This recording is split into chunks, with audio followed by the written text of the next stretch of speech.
Hello and welcome to the Lavender Bergamot Kitchen. We are going to talk about mushrooms right now. So we got these beautiful oyster mushrooms at the farmer's market this morning. And I just wanted to talk a little bit about how to prepare them. And the first thing you do want to do is you just want to rinse them real quick. There's a lot of stuff about there like don't wash your mushrooms. And some mushrooms that does really affect them. They do absorb the moisture a lot, but it's so minimal, and it's really better to just make sure your food is clean.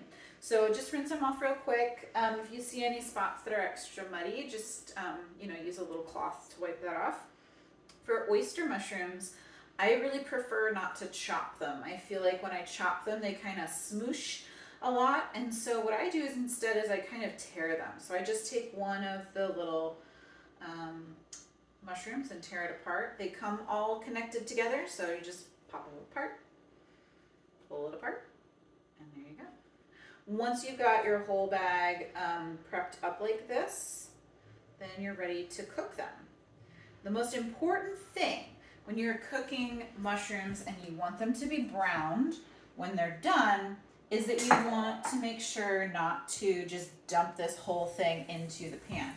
If you did that, what would happen is that the mushrooms would mostly just steam, and they'd definitely cook and they'd be edible, but they would not get that nice like brown, caramely crust that is so delicious with mushrooms. So it takes a little bit longer to cook them this way, but I've just done one layer. It's not crowded, so all the steam that's going to escape from those mushrooms is just going to go out into the room and smell awesome and not stay in your mushrooms. You can also roast mushrooms like this. If you're going to do that, you want to toss them with a little bit of olive oil first.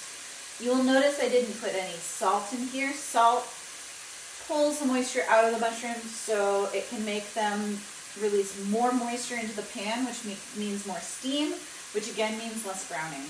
So just in a little bit of olive oil, straight in there. You can always season it after they've browned. And then once they've cooked, I would have maybe taken these a little bit further, but you're really looking to just get some lovely browning on your mushrooms and nice and soft.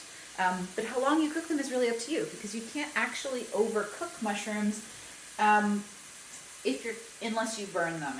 And that really is a factor of like the dryness of the pan. So if they get burnt and they just dry out, then that's really unfortunate. But if you've got enough moisture in there and stuff, then they're great. And you can just kind of braise them or simmer them if you want to. But I really like to get that nice browning on there to start. So that's what we're doing today. And thanks for watching. Please like and subscribe for more videos.